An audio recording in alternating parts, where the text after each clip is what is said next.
500 টাকার নোট বাতিল হচ্ছে। মার্চ মাস থেকেই সিদ্ধান্ত কার্যকর করছে আরবিআই। এমন তথ্য ছড়িয়ে পড়েছে সোশ্যাল মিডিয়ায়। উদ্বেগ বাড়ছে দেশের সাধারণ নাগরিকদের মধ্যে। জানিয়ে এবার মুখ খুলল মোদি সরকার।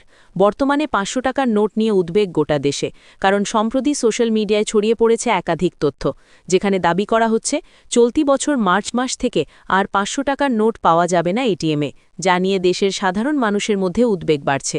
সোশ্যাল মিডিয়ায় যে তথ্য ভাইরাল হয়েছে তাতে বলা হয়েছে দেশের কেন্দ্রীয় ব্যাংক অর্থাৎ রিজার্ভ ব্যাংক অব ইন্ডিয়া বা আরবিআই সিদ্ধান্ত নিয়ে চলতি বছর মার্চ মাস থেকে 500 টাকার নোট আর পাওয়া যাবে না এটিএম। কেন্দ্রীয় ব্যাংক থেকে এমন সিদ্ধান্ত নেওয়া হয়েছে বলে দাবি করা হয়েছে, জানিয়ে উদ্বেগ বাড়ছে সাধারণ মানুষের মধ্যে।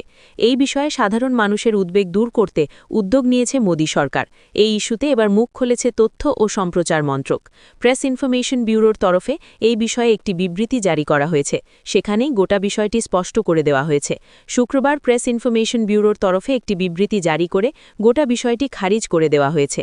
বিবৃতিতে বলা হয়েছে, কেন্দ্রীয় ব্যাংকের তরফ থেকে এমন কোনো বিবৃতি জারি করা হয়নি। সোশ্যাল মিডিয়ায় যে তথ্য ছড়িয়েছে তা সম্পূর্ণ মিথ্যা আর বিভ্রান্তিকর। বিবৃতিতে আরও বলা হয়েছে, এমন কোনো সিদ্ধান্ত নেয়নি reserve bank of India. Press information ব্যুরোর তরফ থেকে বিবৃতি জারি করে বলা হয়েছে, সোশ্যাল মিডিয়ায় বিভিন্ন পোস্টে দাবি করা হয়েছে রিজার্ভ ব্যাংক 2026 সালের মার্চ মাসের মধ্যে 500 টাকার নোট ছাপা বন্ধ করে দেবে। এই দাবি সম্পূর্ণ মিথ্যা। আরবিআইয়ের তরফ থেকে এমন কোনো ঘোষণা করা হয়নি। মোদি সরকারের পক্ষ থেকে বলা হয়েছে, 500 টাকার নোট এখনও পুরোপুরি বৈধ। এটি অবাধে লেনদেন করা যেতে পারে। গুজবে কান না দেওয়ারও আবেদন জানানো হয়েছে।